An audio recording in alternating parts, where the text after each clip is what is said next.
tao, adunay lain-laing maka-inspire nga istorya sa kinabuhi. Sama na lang niining mag-inahan nga dungan nga nakapasar sa baguhay lang nga natapos nga bar examination. Mao kini sila si Glenda ug Nicole Ponce, usa sa mga subuanong nagbida ug nag-viral sa social media gumikan sa ilang pinalahi nga istorya. Gawas nga sila dungan nakapasar sa bar examination, ang istorya sa inahan nga si Glenda mao'y nakapadani sa kasing-kasing sa mga netizens. Gawas sa iyang pagka-working mom ug pagkatinunan, iyang napahuman ang upat niya ka mga anak sa pag-eskwela. Busa karong buntaga, mag-inspire kita sa ilahang mag-inahan nga istorya dinhi lang sa GMA Regional TV Live. Doble ang ilang kalipay nga nasinati mga kapuso sa paggawas sa resulta sa bar examinations karong tuiga. Makauban nato karong buntaga bagong abogada, Attorney Nicole Ann Ponce. Mayong buntag, Attorney Nicole. Welcome sa GMA Regional TV Live. Paki-greet sa atong mga viewers karong buntaga, ma'am, especially sa imong pamilya ug mahigala din sa Central ug Eastern Visayas. No, daghang salamat sa pag-imbitar nako, mayong buntag mga kapuso. So, muhay lang ko sa akong mga friends, no, pero akong family sa first, so sa Ponce family, especially sa akong mama, si Glenda Ponce nga nakapasar pod.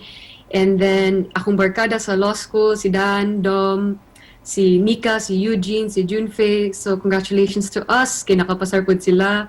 And then akong mga super supportive friends, si Kisa, akong best friend, and then si Mercy, si Mark, Dale, Cha, congratulations again to us. And then support sa akong squad. So yeah, hi to everyone.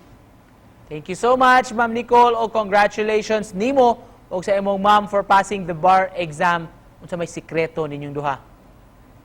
I think wala may joy secret to except sa hard work o diligence lang pud pa. And then I think we've had one of the toughest bar examinations kay aside from the pandemic na ordet pa jud. So it's just me and my mom sa apartment because we had to do quarantine and then a timing ano good.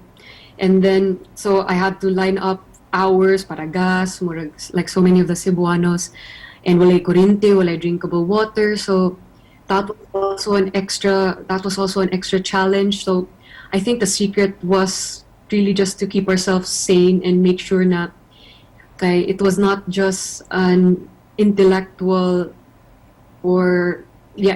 challenge but more psychological and emotional as well. How was it like, ma'am, preparing for the exam? Of course, tinguha yun nato nga mupasar. Doon na ba mo giset nga goals ang inyong mother and daughter tandem? Wala, Jude. As in, timing na kayo ni tanan. My mom actually finished her law degree mga 5 years ago. But she never takes a bar ever. But so this is really her first time. It's both our first time. So she decided nga mudungan na lang nako because she needed someone to help her sa mga requirements. May we know, Attorney Nicole, unsa may pre-law nimo nga course? I took up political science with major in law and policy from San Carlos as well. Usa sa nakapaagni sa imong interest, Attorney, ang imong storya sa imong mama. How do you find Ma'am Glenda, Attorney Glenda, as a mother, especially raising the four of you, samtang nagtrabaho at the same time nag-eskwela? I would say a lot. Ako dumama kay sacrifice tanan, I would say tanan for us, for the family. Murag upat man nata mi nagdungan og college, and my sister was also studying in Veles. So I'm pretty sure it wasn't easy for her financially. So grabe, we're so extremely grateful, and munang held off na niya iyang dream to become a lawyer because I guess she wanted us taken care of usa before she pursued her law. I mean, she took it up like a feast na niya. So she made sure that we were okay, and really it's nothing short of a miracle how she raised four of us despite having a full-time job. And before, I think I mentioned it in my post that has reached so many nga. Before taking up law, she also took up her master's in public administration and full-blown scholarship as a civil service commission. There's like 6 only of them in the Philippines nga nakakuha out of like 1,000 or 600 maybe. So she's really amazing to be able to do all these things. And I think what the amazing part was that despite all of these things, despite being working full-time, her presence sa family, like sa among lives, she was always there. Na murag na pressure good ko if ako yung mama pohon.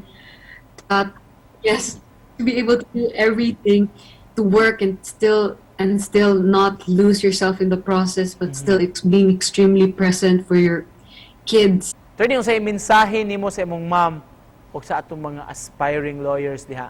Sa akong mama, only that we are forever grateful for everything and sa tanang mga sacrifices, and sa kami na tanan magigsuon, we all feel that and we're all extremely grateful. And for all aspiring lawyers, I think never give up on your dreams if it's what you really want. And just to close this, Attorney Nicole, sa mensahe nimo sa atong mga viewers karong buntaga. Oh, sa mga viewers. It doesn't, kato akong giingon ganina, dili lang mo apply sa mga law students or katong mga aspire og law. I mean, we need so many people in different professions, so it could be in every other field. Don't give up on your dreams. Bisag lisod, I know somehow, not everyone kay entitled to the same privileges and same backgrounds and opportunities, but parehas akong mom, give na ko example, lisod jud sila growing up, but she made it a point na ganahan siya mo improve ang iyang life, so nag-study siya maayo and nangita siya pa maagi ba to make her life better, and she didn't wait for anyone to save her, so siya mismo ang nangita og pamaagi. Alright, thank you so much for joining us this morning, Attorney, o congratulations nimo og sa imong ma'am, Attorney Nicole Ponce, mga kapuso. Thank you. Thank you so much for having me. Salamat kayong may buntag usab sa tanan.